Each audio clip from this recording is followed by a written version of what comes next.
Hey guys, this video is sponsored by Audible, and today I'm giving away another free month on Audible, and I'd love for you to check out this edition of the audio version of Brotherhood, the new canon Star Wars novel. Now I'm halfway through and I'm really enjoying it so far. Audible allows you to listen to any audiobook you want, anytime you want. And this one, just like all the other Star Wars ones, is full of voice acting, sound effects, and officially licensed music. There's tons of music actually here from Attack of the Clones, so it's very prequel-esque, and I love that about this. Now this book takes place just after Attack of the Clones, where Anakin has just been married to Padme, he has been promoted to Jedi Knight, and Obi-Wan is now on the Jedi Council and promoted to Master. The Clone Wars have begun, and Anakin and Obi-Wan are really settling into their new roles at the Jedi Temple. But this time, not just as Jedi Knights and Jedi Masters, but as generals in an army. But even more than that, there are so many in-depth monologues in this audiobook so far that are really quite heartwarming. Anakin and his thoughts on Qui-Gon, Mace Windu, and even his childhood friends from Tatooine. This audiobook is a must listen to before the Kenobi show, as it'll really evolve the character dynamic and relationship between Obi-Wan and Anakin. And I feel like we're gonna get some flashbacks in the Kenobi show of the Clone Wars. So I think this book really ties into that. And the way they released it just around the time that Kenobi's gonna be launched is kind of telling me that this is something that will only embellish the show and, of course, the story. And if you're not feeling Star Wars, of course, there's tons of other audiobooks. There's thousands of titles on Audible for you to choose from. The link is in the description, so go to audible.com/Star Wars Theory or text Star Wars Theory to 500 500. Enjoy the video. Hey everyone, welcome back to another video. Today we're going to be going over an excerpt from the new canon novel Brotherhood, which focuses on Anakin Skywalker and Obi-Wan Kenobi just after Episode 2 Attack of the Clones, where Anakin now has been promoted to Jedi Knight and Obi-Wan has been promoted to Jedi Master, and he's on the council now. He actually took the place of Coleman Trevor, may he rest in peace. If you haven't seen my fanfiction on what if Coleman Trevor did beat Count Dooku or didn't die, then be sure to check that one out for fun when you have time. Today we're going to be going over something that is actually very heartwarming to read in canon, as well as perhaps a foreshadowing for what we could see, or what I hope we could see, in Kenobi, which of course has to do with my favorite Jedi of all time, which is Qui-Gon Jinn. Now, without giving too much away in the book, and there will be some spoilers in this, but I'll try to keep it vague, Anakin and Obi-Wan have to split up. So Obi-Wan has to go off on a mission somewhere, and Anakin has to do his own thing. And so he's not really happy that he can't go with Obi-Wan. And so while they're sort of having this sad silence, or this moment where they are realizing that they gotta say goodbye for a bit, on what could be a very dangerous mission for Obi-Wan, involving Count Dooku, there was a pause. And Obi-Wan could feel Anakin's emotions and what he's about to say.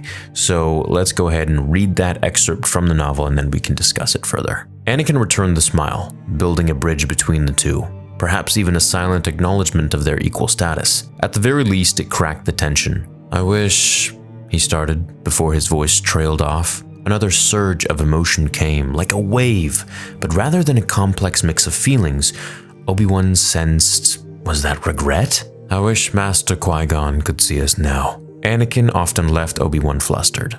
Sometimes with his bravado, sometimes with his stubbornness, sometimes with the way that bravado and stubbornness always pulled off the impossible.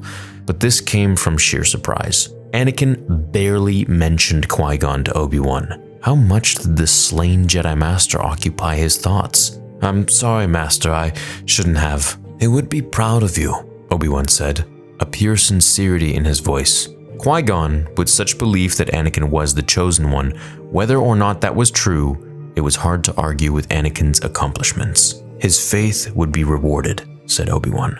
I find this to be really nice, heartwarming, as I said. We don't get much mention of Qui-Gon Jinn in Attack of the Clones, other than, well, really Count Dooku and Obi-Wan's moment at the end, where Count Dooku kind of reveals everything to do with Palpatine's plot and Sidious's plot, pretty much giving up the whole plot line of the prequels, I guess, that Palpatine is the Sith Lord. But other than that, we don't really hear Anakin ever mention Qui-Gon Jinn, and now that it's in canon that he's actually talking about him, and there's this pause there, I find that to be very beautiful, in the sense that we get to see how much Qui-Gon actually occupies Anakin's mind. And we learn that, yeah, okay, while Anakin doesn't mention him to Obi-Wan, obviously for very known reasons, such as it's a very sensitive topic, it does make you wonder, was Anakin thinking about Qui-Gon at all when he turned to the dark side? Was there any certain moment where he was thinking, what would Qui-Gon say right now? And whether he was or wasn't, it didn't change the outcome at all. But my answer to this, and my theory, is that yes, he was. Because when he was on Mustafar and he was crying after he had slain the Separatists and pretty much the whole Jedi Temple, he was reminiscing on everything that he had done and the boy that he was when he was so eager to become a Jedi. And of course, the man who made this all possible was Qui-Gon Jinn. So I feel like he would have remembered Qui-Gon in that moment and remembered all of the people of his past and now flashed forward into what he had become and the choices he had made. I don't think Anakin was a purely evil person. I think he was doing these evil things, which honestly makes no difference. You're still doing the things that are not good. But his motive wasn't as sinister as Palpatine's, who enjoyed hurting others or enjoyed doing evil things. Anakin really wanted to save his wife, and he had his back to the wall, and he didn't know who else to turn to. And, well, Palpatine promised him that, well, if you do these things, you'll be able to unlock certain powers. And these powers could save your wife. The fact that Obi-Wan says that he would be proud of Anakin and that his faith would be rewarded whether Anakin was the chosen one or wasn't, which also tells me that there was definite doubt even before Revenge of the Sith when Yoda says, "A prophecy misread could have been." Makes me wonder, what other conversations did the other Jedi have behind closed doors that we don't know about regarding Anakin being the chosen one or not? I often think that Mace Windu thought he was the chosen one, and I think he always had an issue with Anakin, mainly because Anakin was too old to be trained, but also because he probably felt that Anakin was maybe taking some of the spotlight away from him. Dooku was very skilled, and when he was a Padawan at the Jedi Temple, he was rivaling his teachers at a very young age, and Anakin was also second to do this after him. So it makes you wonder how perhaps jealous Mace Windu could have become. Regardless whether Anakin was or wasn't the chosen one in the eyes of the Jedi, and in many of their eyes he was, it's nice to know that Obi-Wan thinks his former master's faith would have been rewarded after he was slain by Darth Maul for the man that Anakin had become and was turning into. Now, I guess of course Obi-Wan's probably saying I spoke too soon, but well, he doesn't know that yet at this point. Now, in the next video, I'm going to cover what Obi-Wan and Qui-Gon thought of Anakin turning into Darth Vader, and that is from a Legends excerpt. But this one, of course, is canon, so I'm hoping in Kenobi we get to see glimpses of Qui-Gon, or maybe even the voice of Liam Neeson, Qui-Gon speaking to Obi-Wan and talking about Anakin and what he thinks about Anakin, which is exactly what the Legends excerpt from Dark Lord, The Rise of Darth Vader will cover, and I will go over that in a couple of days.